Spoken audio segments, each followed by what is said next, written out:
多年嚟咧，政府同商界都係攜手合作，為香港青年咧提供到內地同埋海外嘅企業一啲實習嘅機會。今年嘅計劃咧係提供超過500個實習嘅崗位，參與計劃嘅企業數目咧係增加至29間，亦都係歷年之冠。行業咧係覆蓋嘅範圍咧，亦都比以往咧係更加廣闊嘅，引入咗生物科技、人工智能等等一啲新興嘅行業。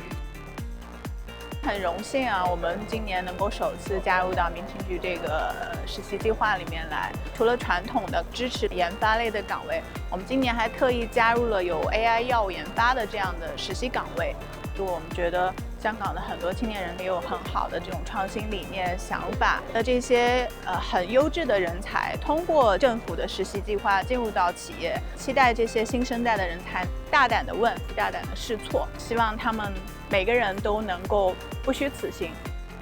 民青局呢一個暑期實習提供咗多一個途徑，令到學生去了解到自己將來想要做啲咩咯。我想參加呢個計劃，想去嘗試挑戰自己啦。嚟緊就會喺馬來西亞香格里拉嘅一間酒店度實習嘅，即係可以去到一個 outbound 嘅 opportunity 啦。呢個機會係非常之難得啦。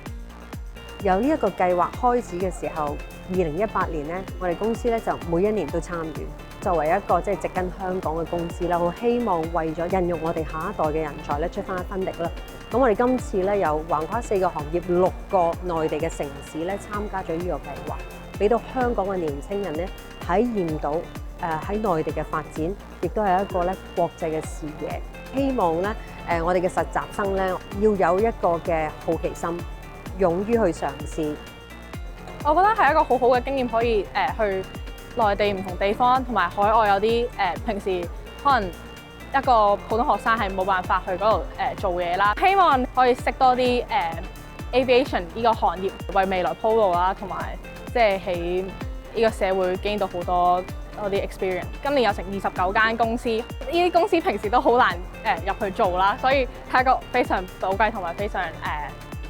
好好嘅經驗。之前可能我係讀社科背景出身，就未必真係面對住啲 coding 啊嗰啲會好理解。咁但係入咗騰訊之後咧，我發現只要自己勇於嘗試咧，同埋主動去利用多啲科技嘅產品咧，其實都係可以培養到自己對於科技嘅認識啦。咁都可以好好咁裝備自己。最有趣就係同唔同嘅人交流啦，出到去柬埔寨喺一個唔同嘅地方嘅實習。咁就可以令到真係開闊咗自己嘅視野，又可以通過啲當地嘅同事去睇柬埔寨係咩地方，去嘗試多啲。